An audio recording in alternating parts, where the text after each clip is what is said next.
Kurang lebih 1 menit lagi. Maaf, videonya Pak Muriwani belum tampil ya.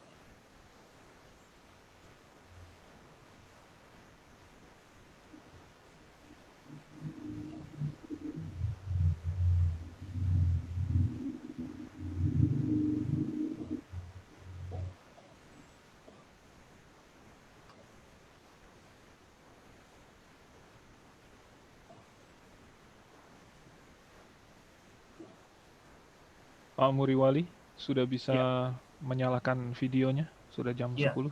Makasih. sudah jam. Ya. Ya, sudah Pak. Oke, karena sudah jam 10 kita akan memulai acara kita. Baik, saya ucapkan kepada kita semua selamat pagi. Selamat pagi kepada Pak Muriwali. Selamat pagi. Selamat pagi Pak Stephen. Ya, selamat pagi Pak Ya. Darmawan dan semua pemirsa.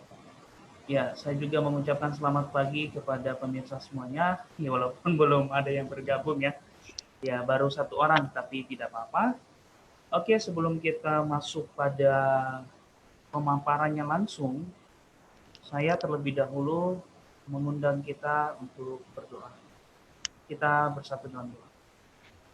Bapa di sorga, kami sungguh bersyukur di pagi hari ini sehingga kami dapat mau melaksanakan debat penulis kami lagi. Kiranya Engkau memberkati kedua narasumber kami dan acara ini berjalan dengan baik, dan biarlah orang-orang yang ikut berpartisipasi di Zoom ini dapat membandingkannya mana lebih benar sesuai dengan kebenaran firman. Sebab itu kami serahkan seluruh hidup kami ke dalam tangan. Dalam nama Tuhan Yesus Kristus kami berdoa dan mengucap syukur. Amin. Baik, sebelum kita masuk pada inti acara kita di pagi hari ini, saya akan membacakan terlebih dahulu. Namun sebelum saya membacakannya, perkenalkan nama saya Darmawan Sadaki.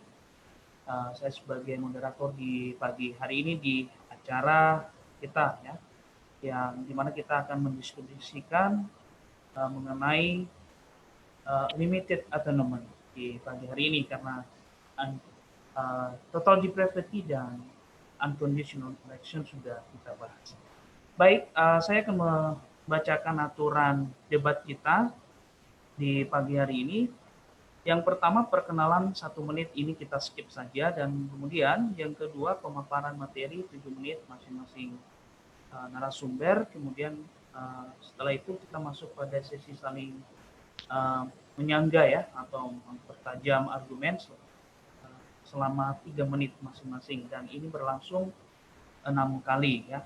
Dan kemudian closing statement nanti 5 menit kepada narasumber. Baik, kita langsung saja pada acara yang pertama, itu pemaparan materi, yaitu 7 menit. Saya langsung minta kepada Pak Muriwani ya, langsung saja silakan dipaparkan materinya di pagi hari ini. Ya. Selamat pagi semua. Jadi limited atonement itu memang adalah ajaran Alkitab. Dan itu berarti bahwa Yesus Kristus datang ke dalam dunia untuk menebus umat pilihan, untuk menebus orang-orang pilihan. Begitu. Jadi karya penebusan Kristus itu hanya efektif terbatas pada orang-orang pilihan. Memang nilai penebusan Kristus itu tidak ternilai harganya, begitu mahal, bisa menebus seluruh dunia bahkan melampaui itu. Tetapi karena Yesus datang hanya untuk orang-orang pilihan, maka penebusannya hanya bisa terjadi atau efektif pada orang-orang pilihan. Dengan demikian Yesus datang untuk orang-orang pilihan. Ada begitu banyak bagian Alkitab yang menyatakan kepada ini bahwa penebusan Kristus itu bersifat terbatas. Itu yang pertama, Kalau kita membaca dalam Matius 1 ayat 21 dikatakan Yesus hanya datang untuk umatnya. Lalu Matius 20 ayat 28 dia datang untuk menjadi tebusan bagi banyak orang ya, for many ya begitu. Bukan semua orang tetapi banyak orang ya. Lalu kemudian juga Yohanes 10 ayat 11 dikatakan Yesus datang untuk domba-dombanya. Yohanes 11 ayat 51 52 Yesus datang untuk menebus anak-anak Allah. Lalu kemudian Yohanes 15 ayat 13 untuk sahabat-sahabatnya. Kisah 20 ayat 28 itu untuk jemaat Allah. Lalu Roma 8 32 33 itu untuk orang-orang pilihan. Lalu kemudian di Efesus 5 ayat 23 25 itu untuk jemaat. Lalu kemudian Titus 2 ayat 14 untuk umat kepunyaannya sendiri. Lalu kemudian di dalam doa Yesus Yohanes 17 ayat 9 dan 20 Yesus datang bukan untuk dunia tetapi hanya untuk orang-orang pilihan. Lalu kemudian juga di dalam Yohanes 10 ayat 15 ya Yesus datang untuk domba-dombanya saja. Lalu di dalam Efesus 5 ayat 25 kita diperintahkan untuk mengasihi istri, ya suami mengasihi istri sebagaimana Kristus mengasihi gereja dan mati untuk gereja. Jadi bukan untuk semua orang, untuk umat, untuk gereja. Yohanes 6 ayat 44 itu Yesus berkata tidak seorang pun datang kepadaku jikalau tidak ditarik oleh Bapa. Jadi yang diselamatkan Yesus hanya yang ditarik oleh Bapa, bukan semua orang. Lalu kemudian juga di dalam Yohanes 6 ayat 37 dikatakan bahwa all that the Father gives me will come to me. Jadi semua yang diberikan oleh Bapa yang datang kepada Yesus, bukan semua orang ya. Lalu juga di dalam 2 Petrus 3 di dalam Matius 26 ayat 28 dikatakan bahwa darah Yesus itu hanya untuk banyak orang ya, bukan semua orang ya. For many istilahnya di sana. Lalu Ibrani 8 ayat 9 ayat 28 so Christ having been offered once to bear the sins of many. Ya. Sins of many bukan untuk semua orang. Lalu 1 Timotius 4 ayat yang ke-10 dikatakan bahwa Yesus itu datang untuk menebus umatnya ya. Savior of all people ya. Jadi umatnya saja ya yang percaya ya, bukan semua orang ya. Bahkan kalau kita membaca Yohanes 3 ayat 16 ya, setiap orang yang percaya dan faktanya tidak semua orang yang percaya dan yang percaya itu hanyalah mereka yang ditarik oleh Bapa ya, yang datang kepada Yesus begitu. Lalu Wahyu 5 ayat 9 juga dikatakan ya bahwa Kristus itu ya disembelih ya dan darahnya sebagai ransom for the people of God ya. Jadi hanya untuk umat Allah begitu. Yang ditebus dari berbagai suku, berbagai bangsa, berbagai bahasa begitu. Bukan semua orang. Lalu kemudian Efesus 1 ayat 5 ya. Dia mempredestinasikan kita ya, memilih kita ya sebelum dunia dijadikan ya, itu melalui Kristus ya. Jadi hanya kita ya, orang-orang Kristen, orang-orang yang pilihan yang ditebus oleh Kristus, bukan semua orang begitu. Jadi ada begitu banyak ayat-ayat di dalam Alkitab ya, termasuk Roma 9 ayat 13 dikatakan aku membenci Yakub ya, aku mengasihi Yakub dan membenci Esau ya begitu. Lalu kemudian juga Yohanes 6 ayat 39 dikatakan bahwa Yesus datang ya untuk membangkitkan orang-orang yang percaya saja ya begitu, bukan untuk semua orang ya begitu. Dan yang percaya tentu saja itu yang ditarik oleh Bapa, yang dipilih oleh Allah Bapa. Ada begitu banyak ayat Alkitab, saya tidak bisa membaca semua ini, saya mencatat ada berlembar-lembar, saya tidak akan cukup waktu nanti untuk membahas semuanya. Tetapi saya mau katakan bahwa limited atonement itu adalah ajaran Alkitab, dan oleh karenanya sesuai dengan fakta yang ada dalam dunia ini, bahwa memang yang selamat itu hanya sebagian orang, bukan semua orang, itu fakta. Lalu juga yang ketiga sesuai dengan karakter Allah yang berdaulat atau sifat Allah yang berdaulat. Allah bukan menginginkan semua orang selamat, bukan. tetapi Allah menginginkan semua orang pilihan untuk selamat. Maka dengan demikian semua orang pilihan itu selamat, ya. Dan dengan demikian Allah itu berdaulat penuh. Nah, kalau dikatakan Allah ingin semua orang itu untuk selamat, ternyata tidak semua yang selamat, maka Allah sama sekali tidak berdaulat. Kehendaknya itu bersifat terbatas, kedaulatannya bersifat terbatas, dan dengan demikian dia bukan Allah sama sekali. Allah yang demikian saya tolak, pasti, ya, bukan Allah Alkitab begitu.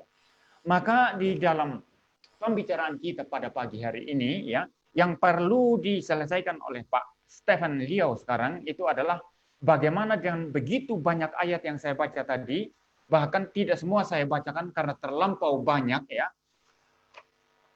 Bagaimana kalau mengatakan Tuhan inginkan semua manusia selamat, ternyata ayat-ayat itu berkata Tuhan datang kepada umatnya, kepada orang pilihan, kepada jemaatnya, ya, kepada banyak orang, bukan semua orang, dan lain sebagainya.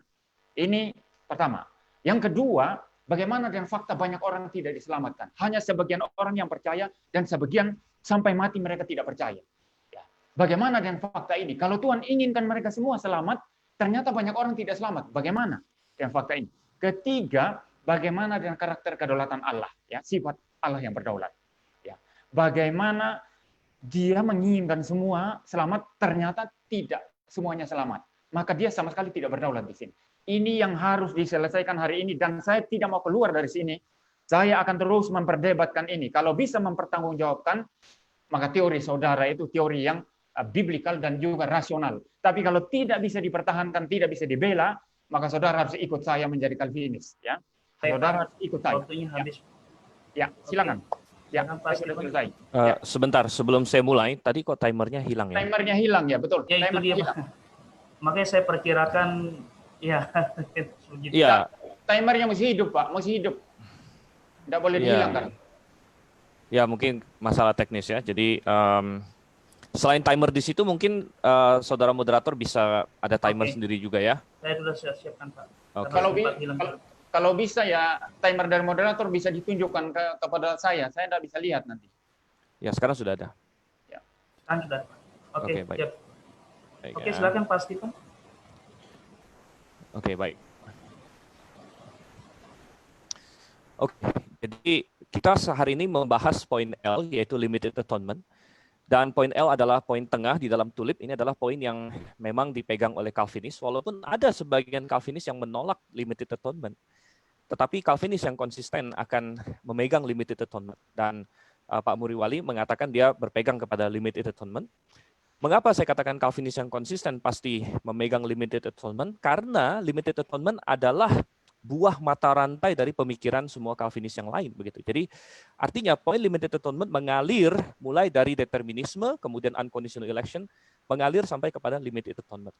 Dan sebelum masuk ke ayat-ayat Alkitab, saya akan tunjukkan mengapa ini mengalir ya, dari semua pemahaman Calvinis. Pertama, seperti kita lihat di sini, Calvinis percaya akan determinisme, yaitu Allah menentukan segala sesuatu melalui suatu dekrit. Ya. Dan segala sesuatu maksudnya segala sesuatu, termasuk pikiran manusia, termasuk dosa ditentukan oleh Tuhan. Sebagaimana sudah kita kutip dalam John Calvin, bahwa Tuhan mengatur, arrange, bahwa Adam jatuh dalam dosa. Kemudian setelah itu ada unconditional election. Unconditional election berkata bahwa Allah menentukan sebagian manusia masuk surga, sebagian masuk neraka tanpa syarat, begitu. Dan sebagai konsekuensinya, seperti yang sudah dibahas di debat yang lalu, Tuhan tidak mengasihi kaum reprobat atau orang yang tidak dia pilih. Tuhan membenci mereka, kata Pak Muriwali. Tuhan membenci mereka. Yang menurut saya sangat aneh, karena waktu saya tanya, Pak Muriwali sendiri mengakui bahwa dia mengasihi orang-orang yang terhilang, dia mengasihi orang dari semua agama, dia mengasihi orang ateis, dia mengasihi, karena memang Tuhan memerintahkan, dan Calvinis seharusnya mengasihi mereka. Namun Tuhan membenci mereka. Jadi ada orang-orang yang dikasihi oleh Calvinis, seperti Pak Muriwali, tetapi dibenci oleh Tuhan. Jadi Calvinis sebenarnya menyatakan diri lebih mengasihi, lebih banyak mengasihi daripada Tuhan. Ada orang yang Tuhan benci tapi mereka kasihi, begitu. Itu adalah efek dari unconditional election. Dan efek lain dari unconditional election adalah bahwa kalau Tuhan memang membenci orang-orang reprobat itu, maka masuk akal limited atonement bahwa Allah tidak menyediakan penebusan bagi mereka. Tidak menyediakan penebusan. Tuhan, seperti yang dikatakan Pak Muriwali tadi, dalam konsep Calvinis, ketika Tuhan Yesus datang untuk mati di kayu salib, tidak pernah itu adalah ditujukan atau disediakan atau ditawarkan kepada orang-orang non-pilihan. Karena memang dari awal, seperti Calvinis seperti Pak Muriwali katakan, Tuhan tidak ingin mereka selamat. Dia menegaskan itu. Tuhan tidak ingin mereka selamat, bertentangan dengan semua ayat Alkitab yang berkata bahwa Tuhan ingin mereka selamat, gitu ya. Dan sangat masuk akal di dalam sistem Calvinisme bahwa orang-orang yang Tuhan benci itu tadi, kaum reprobat itu, yang ia sudah tetapkan masuk neraka dari awal tanpa syarat, gitu ya, maka Tuhan tidak akan menyediakan keselamatan, tidak akan menyediakan penebusan bagi mereka, dan penebusan tidak pernah ditujukan bagi mereka. Oke, nah ini sangat masuk akal di dalam sistem Calvinisme, tetapi sangat bertentangan dengan Alkitab. Jadi dengan demikian, maka kita bisa tahu bahwa seluruh sistem Calvinis sebenarnya bertentangan dengan Alkitab. Pak Muriwali tadi mengutip banyak sekali ayat, tetapi beberapa diantaranya kutipnya saja salah, atau cara dia membeberkannya salah. Makanya dia tidak berani tunjukkan ayat-ayat itu di screen. Misalnya Matius 1:21, salah satu yang paling awal dia kutip, nanti pemirsa bisa putar balik lagi. Dia bilang di ayat itu dikatakan Yesus mati hanya untuk umatnya. Itu salah, itu kutipan yang salah, saudara kasih Tuhan. Ayat itu berkata Yesus datang untuk menyelamatkan umatnya. Tidak ada kata hanya. Tidak ada kata hanya di situ. Tuhan menyelamatkan umatnya benar. Kemudian pas Pak Muriwali mengutip Yohanes 10:15, dia menambahkan kata saja. Dia berkata di situ Yesus mati untuk domba-dombanya saja. Nah, itu menambahkan Alkitab, saudara kasih Tuhan. Menambahkan Alkitab. Tidak ada kata saja di situ. Yesus mati untuk domba-dombanya benar, tetapi tidak ada kata saja. Nah, Alkitab sangat tegas mengatakan bahwa Yesus mati menebus dosa seisi dunia semua orang. Saya akan tunjukkan satu ayat yang tidak bisa dijawab oleh Calvinis manapun. Saya tantang Pak Muriwali untuk menjawab ayat ini. 2 Petrus 2 ayat 1. Sebagaimana nabi-nabi palsu dahulu tampil di tengah-tengah umat Allah, demikian pula di antara kamu akan ada guru-guru palsu. Mereka akan memasukkan pengajaran-pengajaran sesat yang membinasakan. Bahkan mereka akan menyangkal penguasa yang telah menebus mereka. Dan dengan jalan demikian segera mendatangkan kebinasaan atas diri mereka sendiri. Ini jelas adalah penyesat guru-guru palsu yang Alkitab katakan binasa. Tetapi walaupun orang-orang ini binasa, dikatakan mereka menyangkal penguasa yang telah menebus mereka. Jadi Yesus mati di kayu salib menebus mereka, itu jelas, itu pengajaran Alkitabiah gitu. Tapi mereka menolak penebusan Tuhan itu. Jadi Pak Muriwali mengatakan, jelaskan kalau Tuhan ingin manusia diselamatkan, kenapa semua nggak diselamatkan? Karena Tuhan menginginkan manusia diselamatkan berdasarkan iman yang bebas, ya. Iman yang bebas, dan Tuhan memberikan kesempatan bagi manusia untuk menolak, walaupun Tuhan memberikan kesempatan mereka, kesempatan menyediakan penebusan bagi mereka, namun kalau mereka menolak, mereka akan masuk neraka. Kalau tidak, ayat seperti tidak masuk akal. Bagaimana 2 Petrus 2 ayat 1?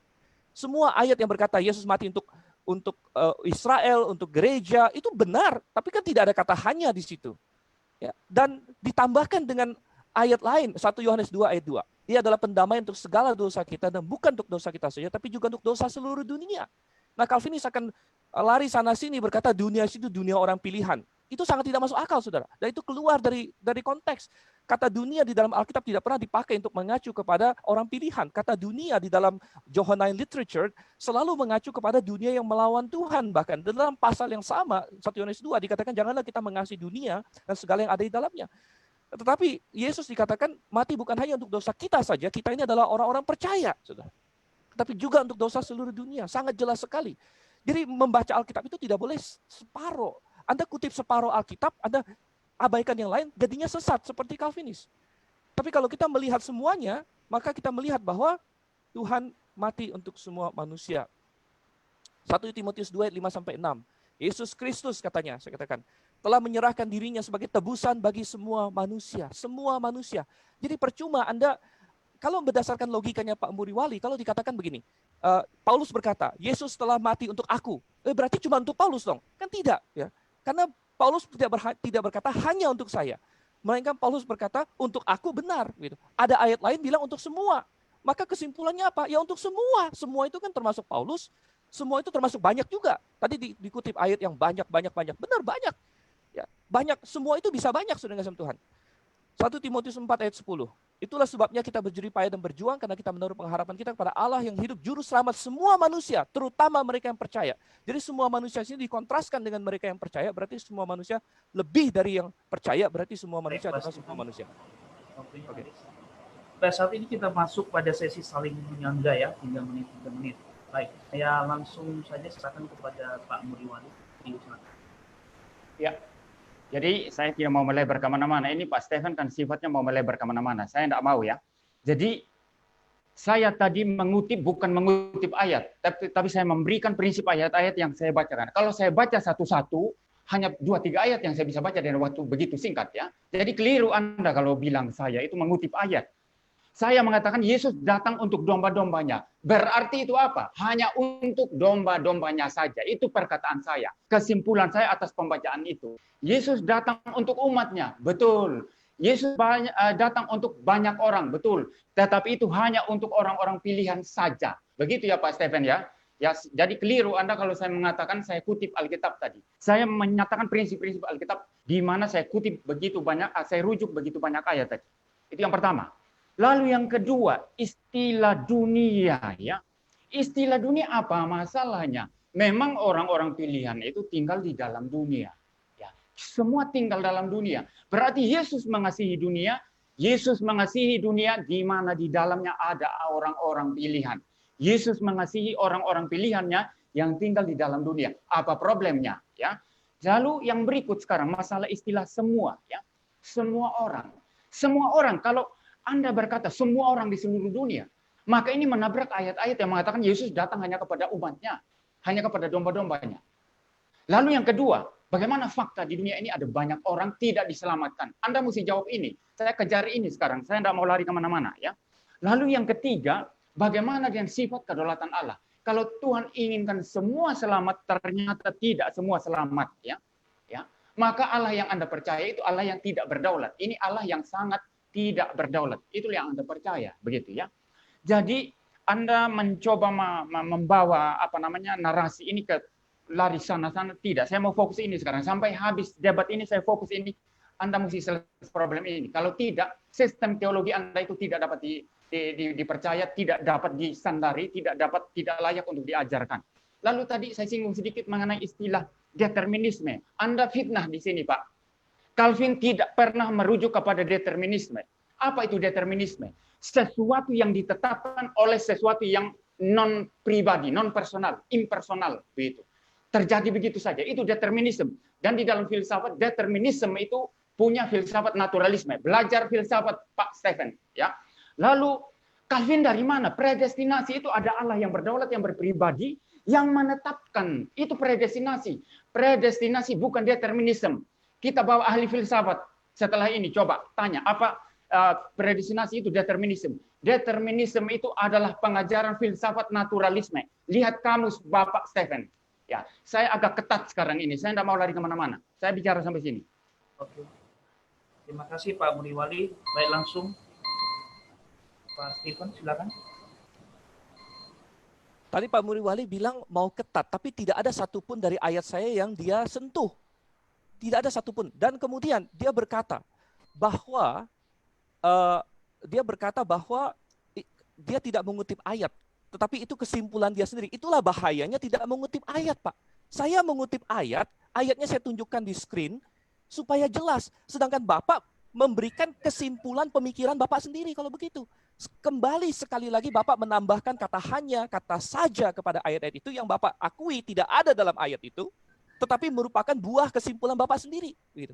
Yang nabrak dengan ayat-ayat yang saya berikan dan tidak berani Bapak sentuh satupun.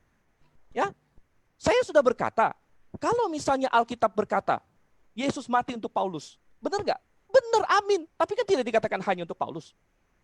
Kalau dikatakan Yesus mati untuk umatnya, benar, amin. Saya bisa amin. Ada nggak kata hanya di ayat itu? Ada nggak kata saja di ayat itu? Kenapa argumen yang simpel begini aja nggak bisa ditangkap, Bapak? Hah? Cari untuk saya satu ayat yang ada kata hanya untuk umatnya, atau saja, atau hanya untuk domba-dombanya. Cari satu itu aja. Tidak ada. Makanya Anda tidak bisa tampilkan. Dan makanya itu hanya kesimpulan Anda sendiri. Kesimpulan Calvinisme yang bertentangan dengan Alkitab, yang begitu banyak. Saya tantang Anda membahas 2 Petrus 2 ayat 1, Pak. Ya.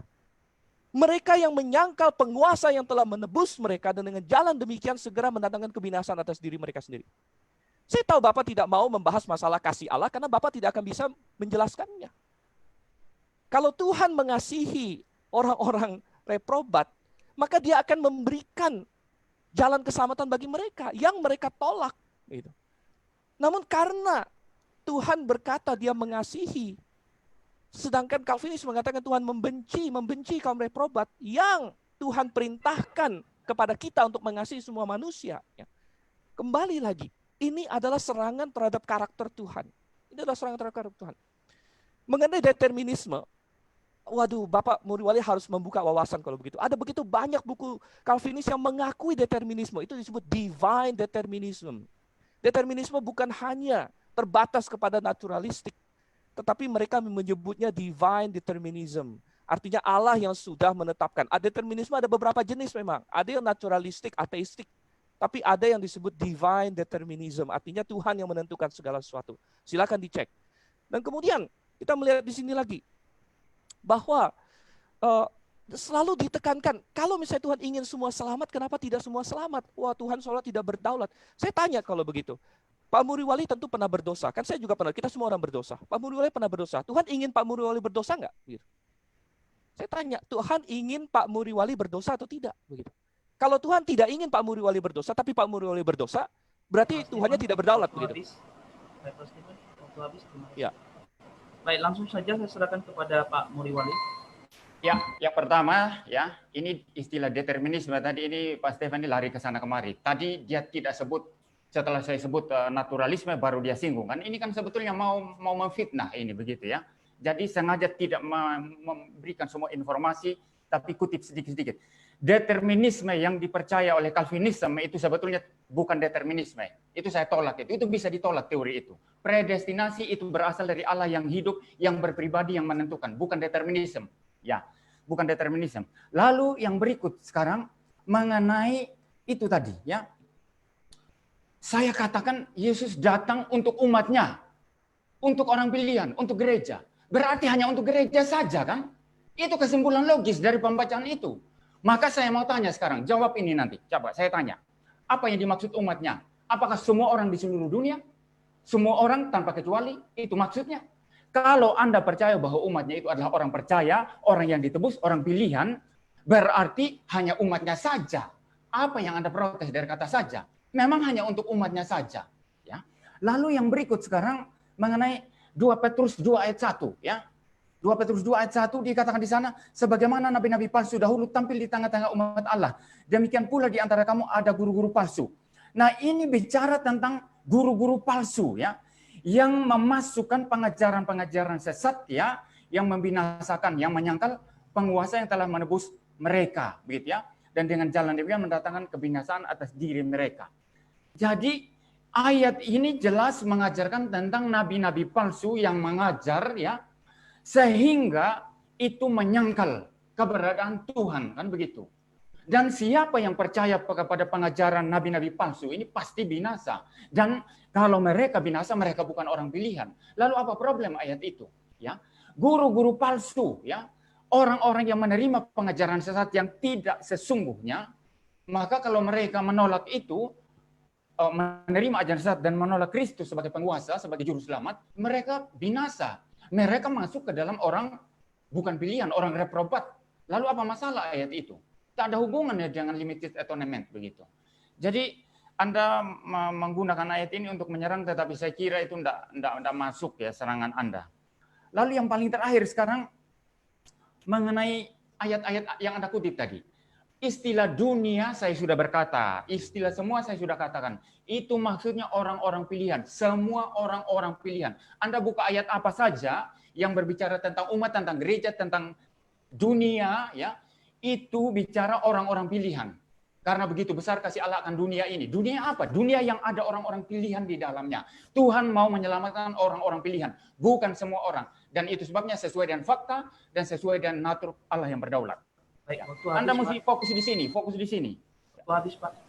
Oke, terima kasih Pak Muri. Langsung saja saya serahkan kepada Pak Stephen, silakan.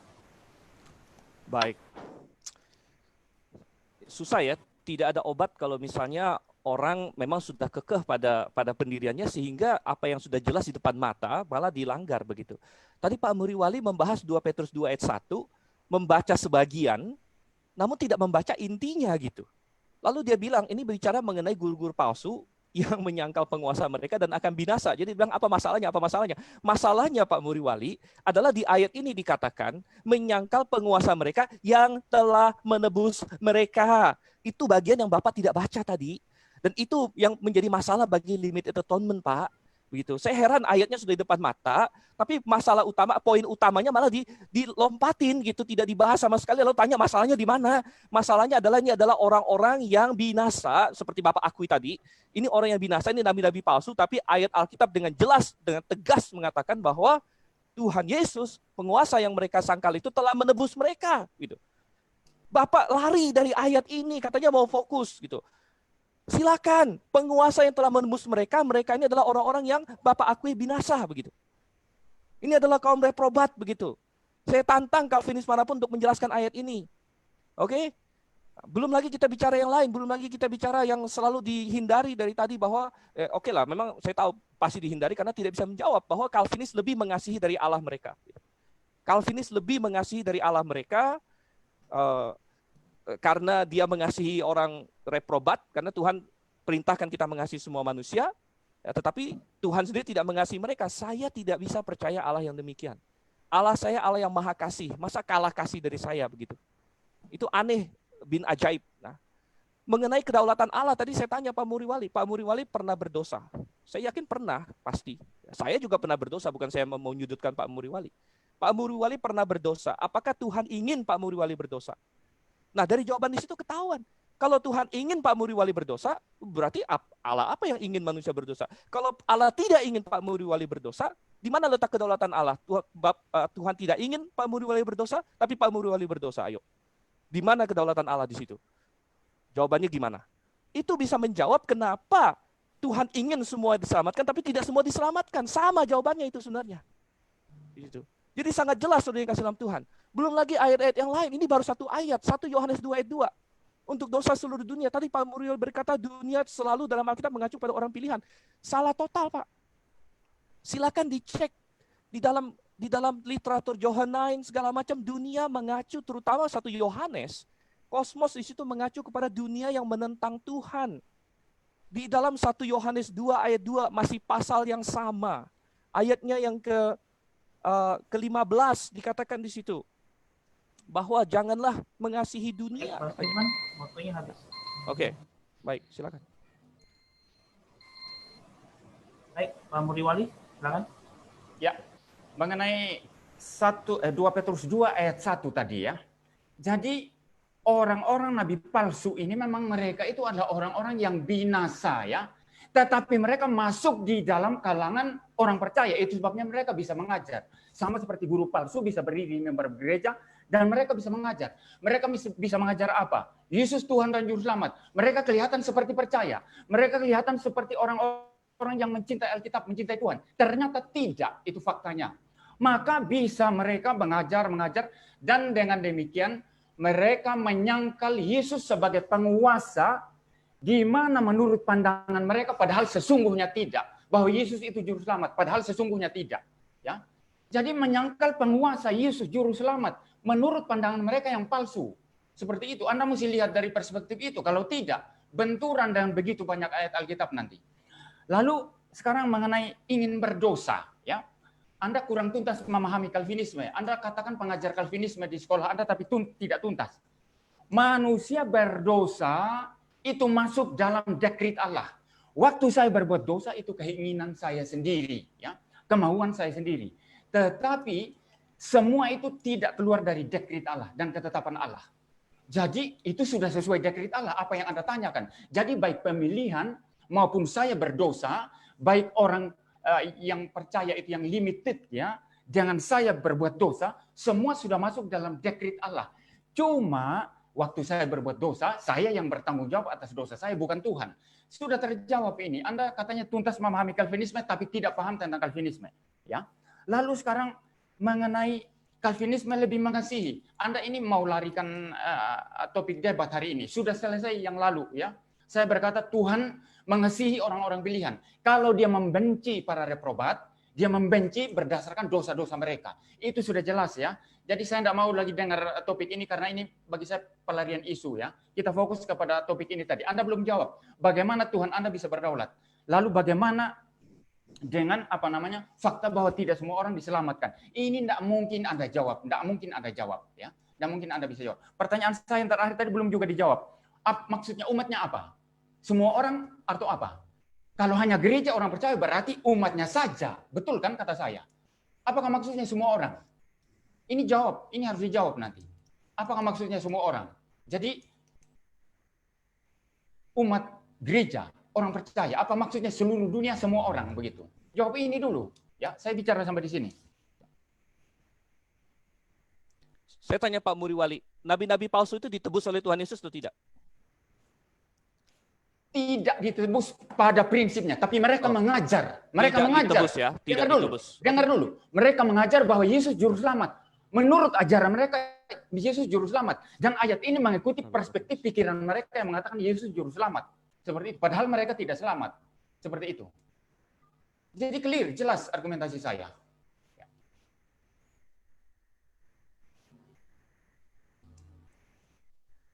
Kok moderatornya mute? Moderator jangan mute dong. Halo, moderator jangan di mute. Nah. Oh, iya. Maaf. Nah. Oke, silakan. Oke, baik. Giliran saya. Jadi Pak Muriwali berkata bahwa Yesus tidak menebus mereka. Ayat berkata bahwa Yesus menebus mereka. Saya bacakan lagi ayatnya. Makanya ayat ini penting untuk dikutip dengan benar gitu. Mereka akan memasukkan pengajaran-pengajaran sesat yang membinasakan. Bahkan mereka akan menyangkal penguasa yang telah menebus mereka. Ini pernyataan Petrus. Pernyataan Petrus berarti pernyataan Roh Kudus. Roh Kudus berkata bahwa penguasa ini telah menebus mereka, tetapi mereka sangkal dan karena itulah mereka binasa. Karena mereka menyangkal penguasa yang telah menebus mereka. Tidak dikatakan bahwa mereka menyangkal penebus yang dalam ajaran mereka menebus mereka. Bukan.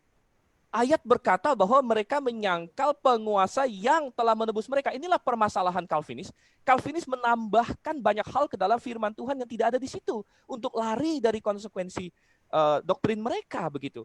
Sekali lagi Calvinis menambahkan kata saja dan hanya kepada ayat-ayat yang tadi dikutip oleh Pak Muriwali. Seperti dia bertanya kepada saya, siapa maksudnya umat Tuhan? Ya gampang saja, umat Tuhan jadi orang percaya gitu. Saya nggak ada masalah umat Tuhan orang percaya. Ya jelaslah umat Tuhan orang percaya. Tapi kan tidak ada kata hanya atau saja di ayat itu. Yesus datang menyelamatkan umatnya. Amin. Ya pastilah begitu. Tetapi tidak ada kata hanya. Hanya itu adalah imajinasi Calvinis di situ. Itu adalah kesimpulan yang mereka paksakan berdasarkan teologi mereka. Mengapa saya katakan dipaksakan? Karena di ayat lain yang begitu banyak, jelas-jelas dikatakan untuk semua manusia. 1 Timotius 2 ayat 5-6. Coba saya share screen lagi. Tebusan bagi semua manusia. Ya, kemudian 1 Timotius 4 ayat 10 yang dikutip oleh Pak Muriwali namun sebenarnya malah meruntuhkan poin dia sendiri. Dikatakan juru selamat semua manusia terutama mereka yang percaya. Berarti semua manusia di sini bukanlah orang percaya. Karena ada kata terutama mereka yang percaya. Begitu. Jadi sangat jelas sekali. Dan kemudian masalah Allah, Calvinis lebih mengasihi dari Allah. Saya akan berhenti menekankan poin ini kalau Pak Muriwali mau mengakui, ya, saya ada mengasihi orang yang Tuhan tidak kasih. Pak Muriwali ucapkan satu kalimat itu, saya ada mengasihi orang yang Tuhan tidak kasihi, saya mengasihi lebih banyak orang dari Tuhan kasihi, maka saya drop poin ini. Karena tidak ada pengakuan gitu. Tidak ada pengakuan tapi mau, oh sudah selesai, akui dulu begitu. Kalau Calvinis berani mengakui saya lebih mengasihi lebih banyak orang daripada Tuhan, oke, saya drop poinnya, oke, silakan, itu gentleman, Anda mau hidup sesuai dengan poin-poin Anda begitu kan. Oke. Nah kemudian kita bilang selalu ditanya di mana kedaulatan Allah, di mana kedaulatan Allah. Wow, waktu saya habis, hampir habis. Kedaulatan Allah adalah Dia mau manusia memilih keselamatan dengan bebas. Itu kedaulatan Allah begitu. Kedaulatan Allah adalah Dia mau menawarkan keselamatan. Baik, Pak Steven, waktunya habis, Pak. Oke, saat ini gilirannya Pak Muri. Silakan Pak Muri. Ya, mengenai 2 Petrus 2 ayat 1 ya, penjelasan saya sudah jelas ya. Saya mau kutip sekarang dari versi King James ya. Dikatakan di sana, but there were also false prophets among the people, even as there will be false teachers among you, who will secretly bring in destructive heresies, even denying the Lord who brought them. Di sana ada istilah even denying the Lord who brought them. Berarti apa ini ya? Jadi Tuhan yang membawa mereka ya. Ini jelas hanya membawa mereka kepada siapa? kepada bagaimana mereka di dalam posisi mereka. Mereka bisa mengajar, mereka bisa berelasi dengan orang-orang umat Tuhan, dengan orang-orang pilihan dan lain sebagainya, tapi membawa pengajaran sesat. Mereka bukan orang-orang yang sungguh-sungguh diselamatkan di situ. Ya, jelas itu. Jadi dari perspektif mereka, mereka bilang Tuhan Yesus juru selamat, Tuhan Yesus itu Tuhan dan lain sebagainya. Tapi sesungguhnya mereka tidak selamat karena mereka menyangkal Tuhan. Itu intinya, ini sudah terjawab ya. Lalu kemudian sekarang mengenai pertanyaan saya ya, yang dia maksud umat Tuhan, orang-orang percaya, yang dimaksud dengan jemaat Tuhan ya itu adalah orang-orang percaya katanya. Pertanyaan saya lagi, orang-orang percaya yang mana? Orang-orang percaya maksudnya semua orang di seluruh dunia atau hanya sebagian orang? Ini harus dijawab. Kalau Anda berkata hanya sebagian orang, maka Anda tidak usah protes dengan perspektif saya tadi, yang mengatakan bahwa Tuhan hanya menebus umatnya saja. Karena memang bukan semua orang. Ini faktanya, Anda tidak bisa sangkal ini. Anda tidak bisa sangkal ini. Jadi faktanya memang itu hanya umatnya saja. Ya, itu bukan penekanan yang salah. Memang hanya umatnya saja. Kecuali Anda percaya orang percaya itu adalah semua orang di seluruh dunia. Kalau Anda bilang semua orang di seluruh dunia, Anda bohong di sini. Anda berbohong, Pak Dokter. Ya. Lalu yang berikut itu mengenai masalah mengasihi tadi. Sudah saya jawab ya. Untuk apa mengikuti pemahaman Anda yang salah kaprah terhadap Alkitab ya? Tuhan mengasihi orang pilihan, iya. Tapi bagaimana dengan orang reprobat? Mereka itu dibenci karena dosa-dosa mereka. Itu alasannya. Seperti itu. Maka sekarang kalau dikatakan Tuhan memerintahkan untuk mengasihi semua orang. Iya, saya harus mengasihi semua orang. Kenapa? Saya tidak tahu mana yang dipilih, mana yang tidak dipilih. Mana reprobat, mana tidak reprobat. Jadi kalau Anda berkata, saya lebih mengasihi dari Tuhan, itu omong kosong, nonsense. Karena saya mengasihi tidak tahu siapa yang saya kasihi. Tapi Tuhan tahu persis mana orang pilihan, mana tidak pilihan. Karena dia maha tahu. Dia sudah tetapkan dalam kebijaksanaannya. Sedangkan saya kan tidak tahu. Ya, jadi saya harus mengasihi semua orang. Apa yang beraturan di sini? Ini konsistensi logisnya itu jelas di sana. Ya. Lalu sekarang kembali mengenai masalah masalah umat ya atau dunia ya. Istilah dunia itu jelas. Dunia ini isinya apa? Orang-orang pilihan. Dunia berdosa ini isinya apa? Orang-orang pilihan, Pak. Maka Yesus mengasihi dunia yang isinya orang-orang pilihan. Dunia yang berdosa yang isinya orang-orang pilihan. Itu jelas. Waktunya Pak, habis Pak. Oke, saat ini kita masuk pada gilirannya Pak Stephen. Ini yang keberapa ya Pak Darmawan, kalau boleh tahu sebelum saya. Ini yang keempat. Keempat, oke Pak. Ya, berarti 2 sesi lagi. Ya, 3 sesi lagi dengan ini ya. Ya. Oke, baik. 2 Pak, 2 sesi lagi. Baik. Pak Muriwali mencoba menjawab 2 Petrus 2 ayat 1 dengan mengutip King James Version, namun dia mengutipnya salah. Saya tidak tahu salahnya ini salah karena dia salah baca atau memang dia kurang paham bahasa Inggris atau gimana.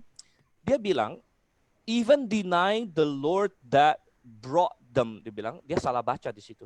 Bukan the Lord that brought them, tapi the Lord that bought them. Lalu Pak Muriwali mencoba untuk lari dan berkata bahwa Tuhan hanya membawa mereka, brought, begitu ya. Salah Pak, katanya bukan brought, tapi bought. Ini berasal dari bahasa Yunani, dari kata agora, menebus, membeli mereka. Jadi dalam bahasa Inggris ada perbedaan besar antara brought dengan bought. Jadi Tuhan dikatakan di sini telah membeli mereka, telah menebus mereka. Menebus itu artinya kita membayar suatu harga. Itulah kata yang dipakai, agora, membeli, menebus mereka. Jadi ayat ini sangat jelas Pak. Jadi penjelasan Pak Muriwali mentah semua karena kata yang dicecar pun salah gitu. Jadi katanya membeli malah diterjemahkan membawa begitu. Jadi salah, bukan brought tapi bought. Ya, jadi tetap ayat ini merupakan momok bagi Pak Muriwali dan menjadi momok bagi Calvinisme. Kemudian mengenai mengasihi tadi, Pak Muriwali sudah mengakui ya bahwa dia ada mengasihi orang reprobat. Tapi alasannya adalah karena dia tidak tahu dia reprobat atau tidak. Tapi yang jelas dalam pemahaman Pak Muriwali ada orang yang dia kasihi yang Tuhan tidak kasihi. Jadi dia memang lebih mengasihi dari Tuhan begitu. Kenapa dibilang nonsens? Benar dong. Misalnya saya mengasihi 2 orang, Pak Muriwali mengasihi 10 orang. Siapa yang lebih mengasihi? Ya Pak Muriwali lah begitu.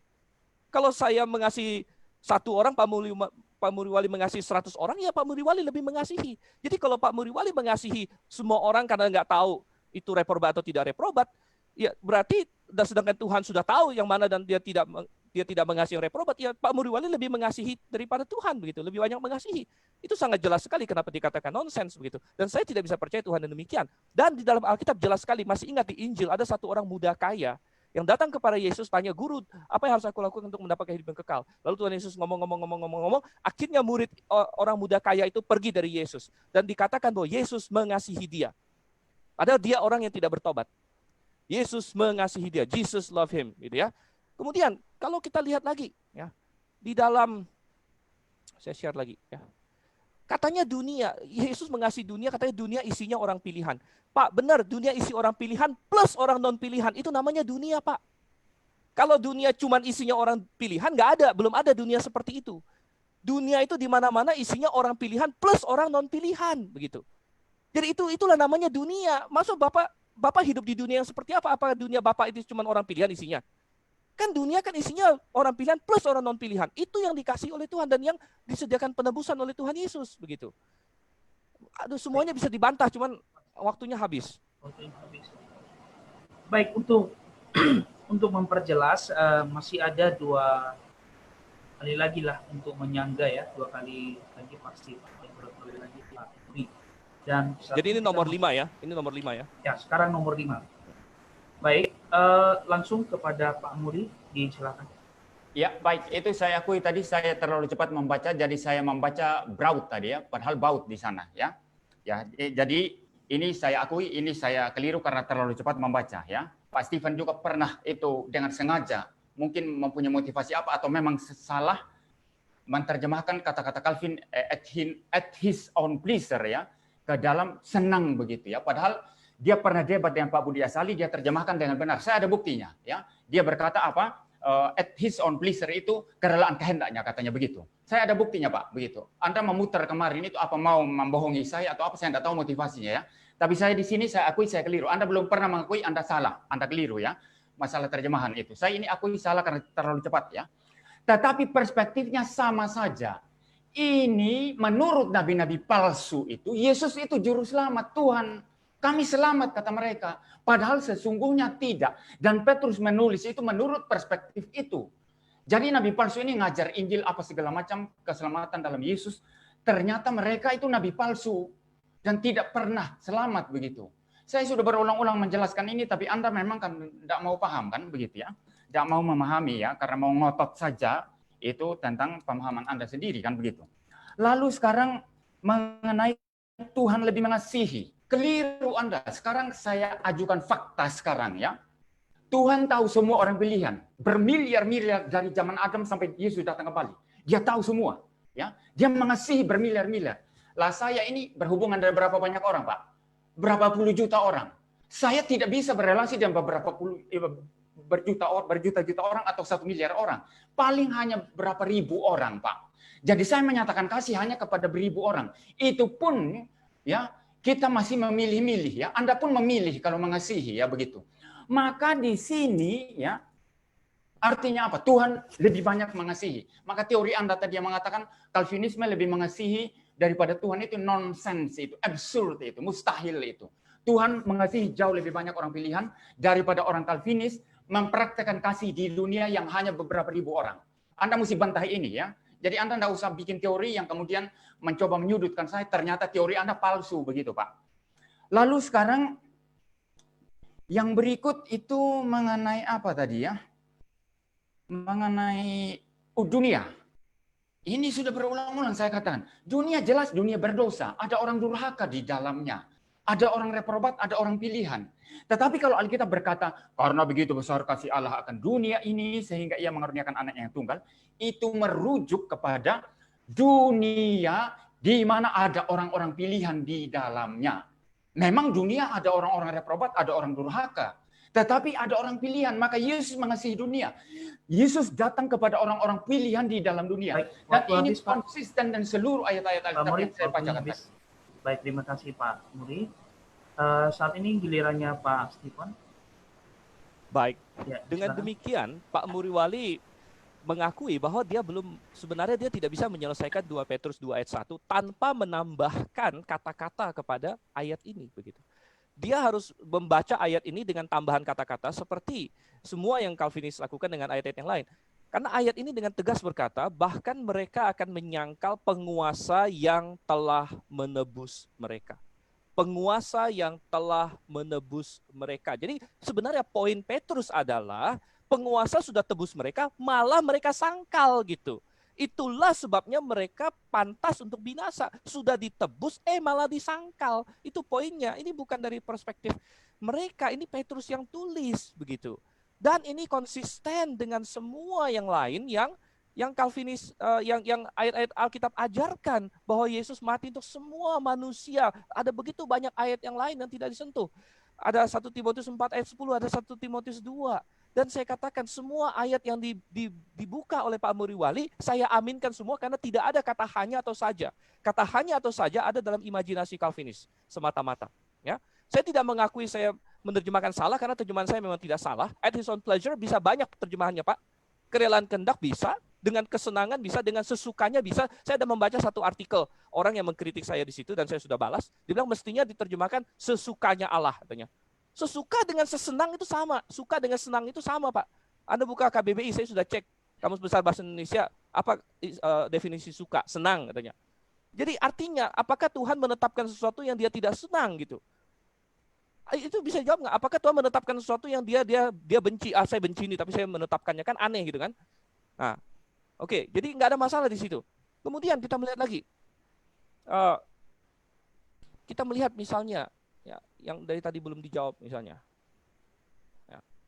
Dunia, sekali lagi, dunia itu tadi Pak Muriwali sudah akui bahwa itu isinya banyak sekali orang dan Yesus adalah pendamai untuk dosa seluruh dunia, Pak, bukan sebagian dunia. Jadi Bapak tidak bisa mengkotakkannya, oh, dunia kan ada isinya orang pilihan, ada isinya orang non pilihan. Benar, itu benar, Pak. Tetapi apa katanya? Seluruh dunia, bukan sebagian dunia, bukan dunia bagian orang pilihan saja. Oke, ini perlu dijawab. Kecuali dikatakan dunia bagian orang pilihan gitu. Tapi dikatakan seluruh dunia. Berarti tadi Pak Muriwali mengakui dunia itu kan isinya orang pilihan, orang non pilihan, orang berdosa, semuanya di situ. Jadi kenapa sulit sekali untuk melihat ini? 1 Timotius 2 ayat 5 sampai 6. Tebusan bagi semua manusia. Jadi begini, Pak. Untuk memahami Alkitab itu semua ayat Alkitab harus digabung, jangan lihat setengah doang. Jangan cuma lihat Yesus mati untuk umatnya, amin. Tapi Yesus juga mati untuk nabi-nabi palsu, amin. Yesus mati untuk dunia, amin juga gitu. Terima semua, jangan sebagian. Oke, ini sanggahan terakhir ya, yang masuk ke 6. Baik, langsung ke Pak Muriwali, silakan.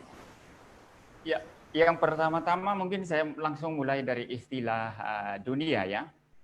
Jadi istilah dunia ini keliru Anda kalau menerjemahkan atau membaca itu keluar dari konteks seluruh ajaran Alkitab.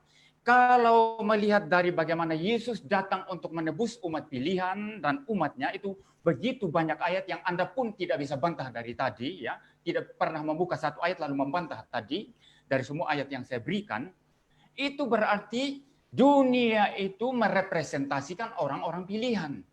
Itu dalam bahasa, itu dalam apa itu bisa semacam itu ya. Misalnya 2 orang pemain bulu tangkis ya, misalnya kita kirim, walaupun ilustrasi ini mungkin tidak menggambarkan secara penuh, tetapi saya mau mengatakan bahwa saling merepresentasikan itu bisa ya. Jadi 2 orang pemain bulu tangkis dikirim bermain ke luar negeri, 2 orang saja, tapi mereka mewakili seluruh orang Indonesia.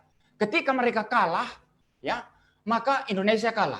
Ketika mereka menang, dikatakan Indonesia menang. Bisa. Maka ketika Yesus datang ke dalam dunia, ya, itu dunia semuanya disebut betul. Tetapi yang di dalamnya itu direpresentasikan oleh orang-orang pilihan karena Yesus hanya datang kepada orang-orang pilihan, Pak. Ya, Anda nggak bisa membaca Alkitab tanpa konteks seluruh Alkitab, ya. Tanpa memahami bagaimana bernalar secara logis ya untuk mengharmoniskan seluruh bagian-bagian Alkitab. Calvinisme tidak demikian, Pak ya. Jadi Anda nonsens ya masalah dunia tadi. Saya sudah jawab itu untuk orang pilihan. Jadi kalau disebut dunia Itu merepresentasikan keberadaan orang pilihan di dalamnya. Ya. Lalu kemudian Anda masih ngotot tadi. Kalau saya tadi kelihatan ya, saya salah sebut karena terlalu cepat, saya akui langsung ya. Tapi Anda at his own pleasure macam-macam. Tapi bahasa aslinya itu beneplacito, itu saya sudah kutip yang lalu. Coba lihat Calvin bahasa Latin ya. Kalau Anda punya, itu kan institut itu ditulis dalam bahasa Latin, Pak. Apa maksudnya itu? Tuhan suka-suka atau arbitrer atau senang-senang begitu? Atau kerelaan kehendak, Pak? Anda jangan tipu-tipu di sini, Pak Doktor. Ya. Coba lihat yang asli, seperti apa? Bahasa Latinnya. Lalu kemudian sekarang kembali mengenai nabi-nabi palsu. Anda berkata tadi, Yesus mati untuk umatnya. Iya. Yesus mati untuk nabi-nabi palsu. Iya. Loh, kalau Yesus mati untuk nabi palsu, mengapa mereka tidak selamat? Anda jawab ini. Kalau Yesus mati untuk nabi-nabi palsu, mengapa mereka tidak selamat? Jawab ini, Pak. Jawab ini. Kalau Yesus mati untuk nabi-nabi palsu, mengapa mereka tidak selamat? Ini saya ulang-ulang, jawab ini. Kalau Anda tidak bisa jawab, berarti sistem Anda ini kacau balau dan tidak bisa dipertahankan. Ya, saya bicara sampai di sini.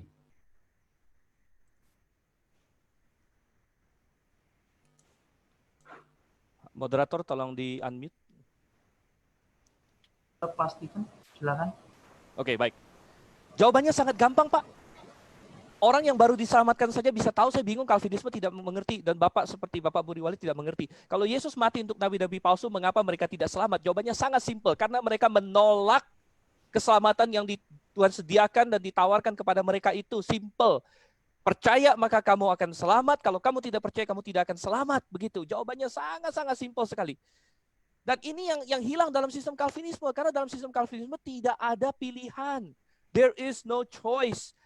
Kehendak bebas yang dimaksud oleh Calvinis adalah kehendak bebas palsu yang tadi sudah dijelaskan oleh Pak Muriwali, ada dalam dekrit Tuhan. Dia berdosa pun dalam dekrit Tuhan katanya, begitu.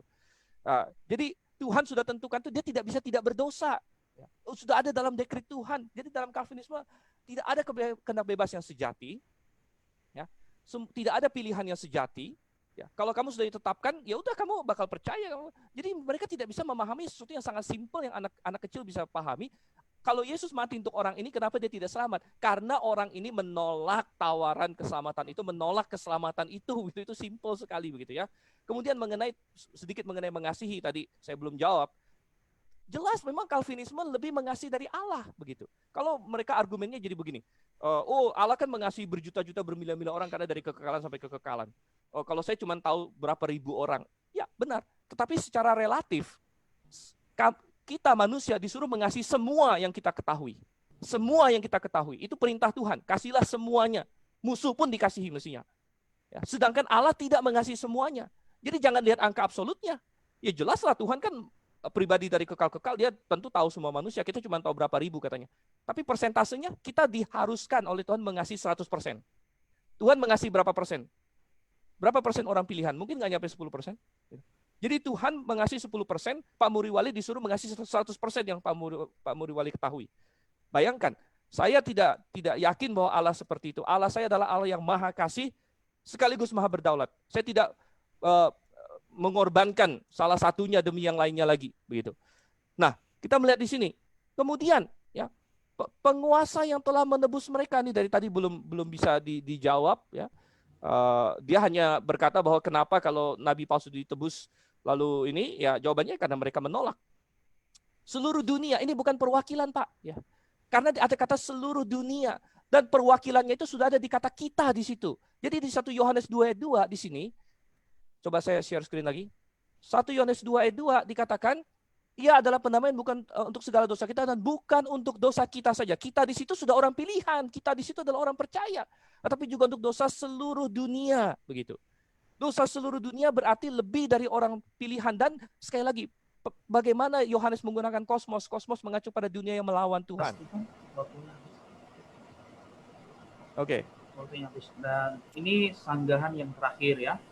Saat ini kita masuk pada closing statement masing-masing. Saya akan mulai dari Pak Muriwali, 5 menit. Silakan ya, Pak Muriwali. Ya. Argumentasi dari Pak Stefan semakin melorot, semakin melemah ya. Jadi dia kutip terakhir ini tadi 1 Yohanes, jangan dilepas dulu ya. 1 Yohanes 2 ayat 2. Itu artinya apa?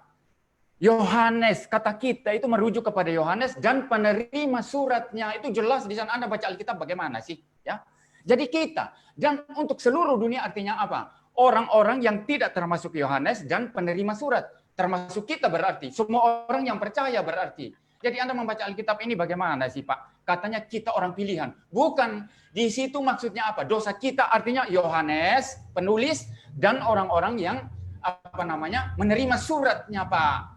Bapak argumentasinya sudah semakin lama semakin lemah ya. Saya betul-betul keras sekarang, nggak mau main-main ya. Lalu yang berikut sekarang mengenai mengasihi ya. Saya sudah kasih contoh tadi. Tuhan jelas lebih mengasihi karena dia bermiliar-miliar orang pilihan, sedangkan saya hanya tahu beberapa ribu orang saja. Kalau Anda mau ngotot dengan argumentasi ini, saya mau tanya Pak ya. Anda mengasihi tidak setiap pengemis yang Anda lihat di jalan? Jujur sekarang, apakah setiap pengemis yang Anda lihat di jalan Anda beri uang atau tidak? Anda beri uang atau tidak? Anda mengasihi mereka atau tidak? Mengasihi itu memilih, Pak Dokter ya. Mengasihi itu pilihan. Itu sebabnya Anda hanya menikah dengan istri Anda sekarang dan tidak menikah dengan semua wanita. Dan semua wanita yang Anda tidak nikahi, mereka tidak berhak untuk memprotes Anda. Karena kasih itu memilih, Pak. Kasih itu bersifat memilih. Maka apa yang Anda sampaikan tidak sesuai fakta. Kita tahu secara terbatas jumlah orang-orang yang kita harus kasihi, tapi pertanyaan saya, apa betul Anda real mengasihi mereka? Tidak. Kalau Anda berkata saya real mengasihi mereka, saya berani berkata itu omong kosong. Itu mustahil, itu absurd ya. Tidak semua orang yang Anda ketemu di jalan Anda mengasihi mereka. Anda mungkin cuek, tidak tegur mereka dan lain sebagainya. Jadi kasih itu memilih, Pak. Kasih itu memilih. Dan kita mengasihi yang sifatnya memilih itu bukan dosa. Itu sebab Anda bisa mengasihi, menikah dengan istri Anda sekarang dan tidak memilih wanita yang lain dan Anda tidak berdosa. Demikian juga Tuhan ketika memilih, maka dia tidak salah ketika memilih sebagian dan menolak sebagian. Ya. Jadi Anda logikanya ini saya obok-obok sekarang. Saya pakai argumentasi presuposisi Van dari tadi saya obok-obok logika Anda. Ya.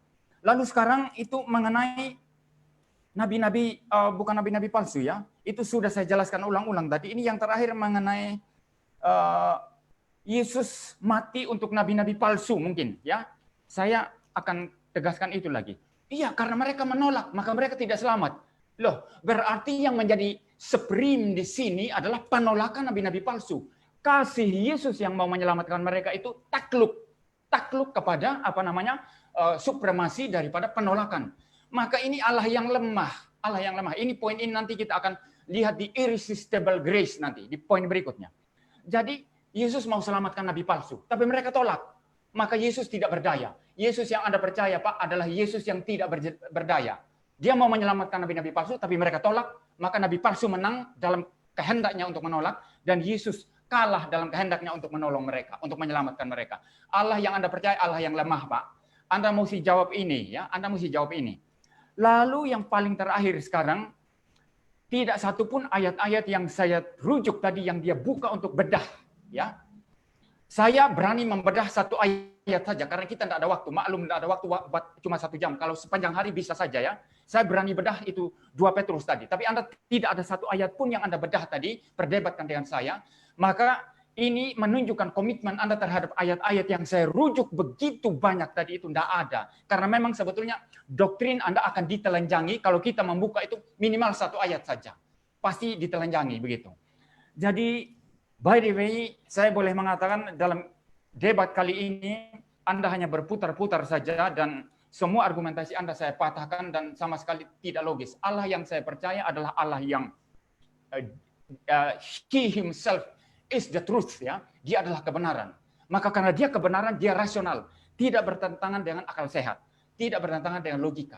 Itu sebabnya seluruh sistem yang dibangun oleh Calvinisme dalam doktrin keselamatannya, mulai dari total depravity sampai kepada perseverance of the saints, itu saling kait mengait dan Anda tidak bisa lawan, ya. Anda tidak bisa lawan.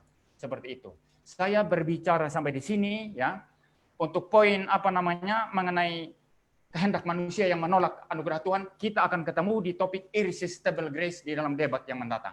Saya bicara sampai di sini. Baik, terima kasih Pak Muriwali atas closing statement-nya. Dan saat ini langsung saja kepada Pak Stephen. Baik, Pak Muriwali, sayang sekali Allah yang Bapak percaya bukanlah Allah yang di dalam Alkitab. Allah yang Bapak percayai bukanlah Allah yang mengatakan di dalam Alkitab dia ingin semua manusia diselamatkan. Yang berkata di dalam Alkitab bahwa dia mati bukan untuk dosa kita saja, tapi juga untuk dosa seluruh dunia. Dan mencoba untuk membatasi kita hanya kepada Yohanes dan pembacanya, itu adalah suatu tindakan yang tidak pernah ada di dalam ayat-ayat yang lain.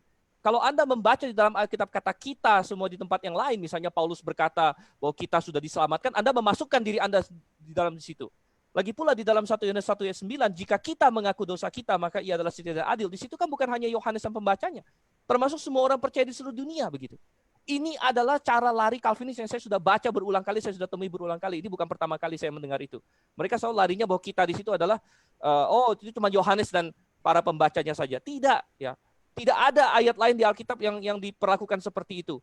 Ya. Sesuai dengan konteksnya ini jelas kita di sini mengacu kepada semua general orang percaya yang akan membaca 1 Yohanes sampai sekarang. Nah, dikatakan tapi juga dan bukan untuk dosa kita saja tapi juga untuk dosa seluruh dunia. Allah yang Bapak percayai, tadi Bapak mengambil ilustrasi pernikahan, itu ilustrasi yang baik. Ya.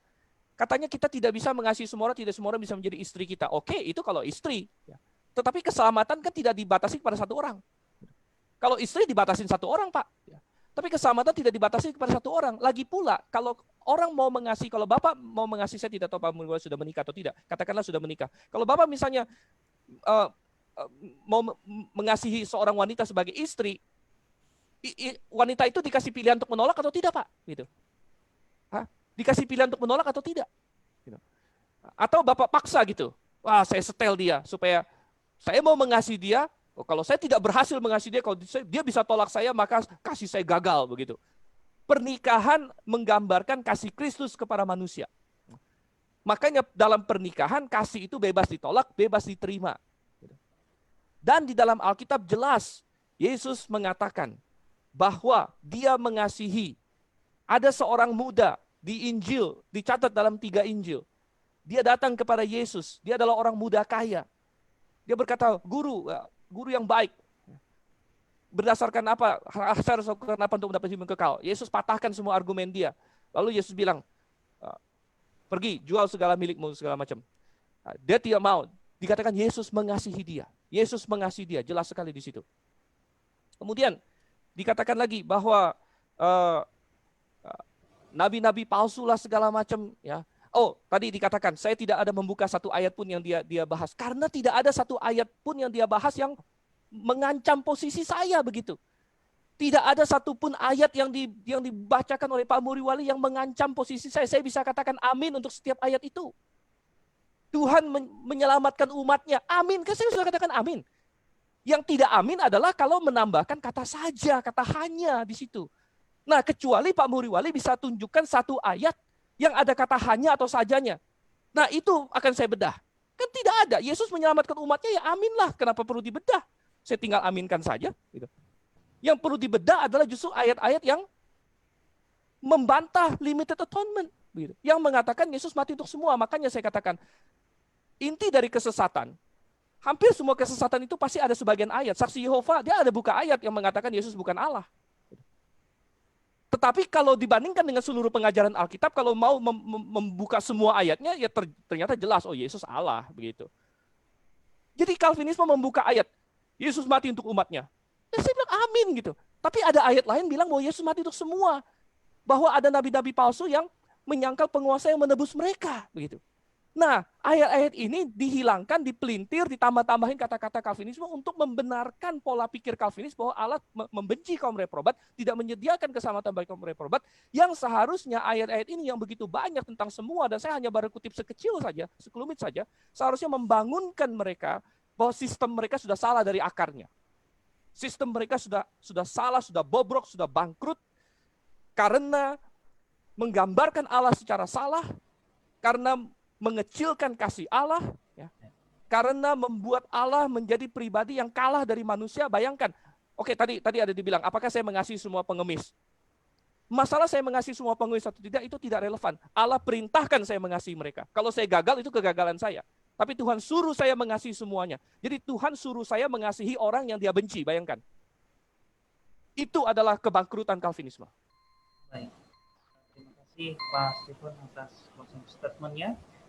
Dan puji Tuhan ya, kita sudah mengakhiri diskusi kita di sore hari ini, di pagi hari ini, dan semoga kebenaran yang telah berlangsung dapat diresapi, dapat diimani, dan banyak orang yang diselamatkan melalui perdebatan yang kita sedang langsungkan di pagi ini.